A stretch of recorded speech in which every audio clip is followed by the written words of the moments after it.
na mga Swifties. Ready ka na ba para sa Eras Tour? Or mas ready ka para sa Error Tour? Charot! Uy, darot. Merong gano'n na, yung The Error Tour. Alam mo ba yun? Hindi Familiar doon. Yun yung yung nag-i-imitate kay Taylor Swift.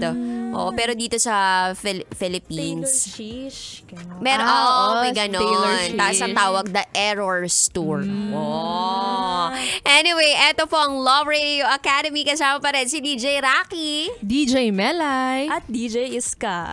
At meron nga po tayong isa-shout out. Take it away, DJ Melay. Ayan, shout out. Shout out kay Ange Raimundo. Sana ma-stop na ang pagiging delulu mo. Ayan. Shout out sa'yo, Ange. Bakit delulu siya? Parang every time iniisip niya na siya yung main character. Ganon. In a fun way. Oo. Wait lang, explain mo nga yung delulu. Kasi laging naririnig na to actually ng mga listeners namin every weekend. Kasi nga, ang mga Gen Zs, nako, sinasagad ang gamit pagdating sa mga delulu, ganyan. So, delulu. Explain. Siya, delusional. Tapos, ginawang, siguro tinweak ng mga Gen Zs para gawing delulu, yung delusional. Pinaiksi nila na. Kaya naging delulu.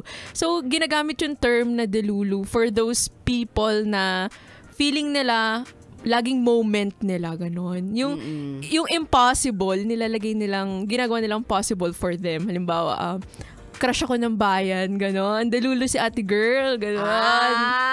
Kumbaga, feelingera, ganon. New term for feelingera, delulu.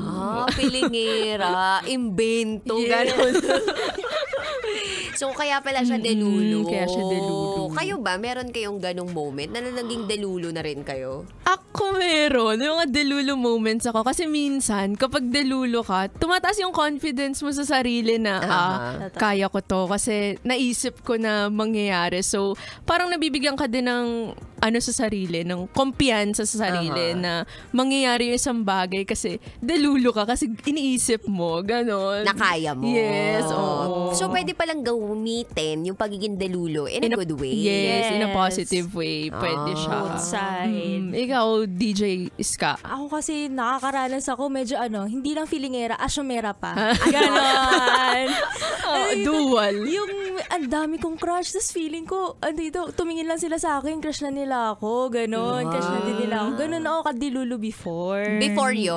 Before po. Ngayon medyo ginagawa ko na po yung katulad din kay Melay na pang positive na din. So negative pala yung feeling mo may crush din siya sa'yo pabalik, ganon. Oo, kasi masasaktan kapag ganon because you are expecting something na from the person na hindi mo pa naman talaga nahihingan ng balita o ng verbalization about your thing. Pero wala, nag-assume ka na. Kasi mas masarap kasi sa pakiramdam yung ganun. Yung minsan nag-a-assume ka na gusto ka rin ng taong gusto mo. Parang it gives you a sense of hope. It gives you a sense of life. Ganyan. Pero kapag dumating yung time na nagkaroon na siya ng jowa, boom, it gives you a sense of hurt. Wow! Ang lalim. Sense of hurt, diba? Doon ka na mga heartbroken.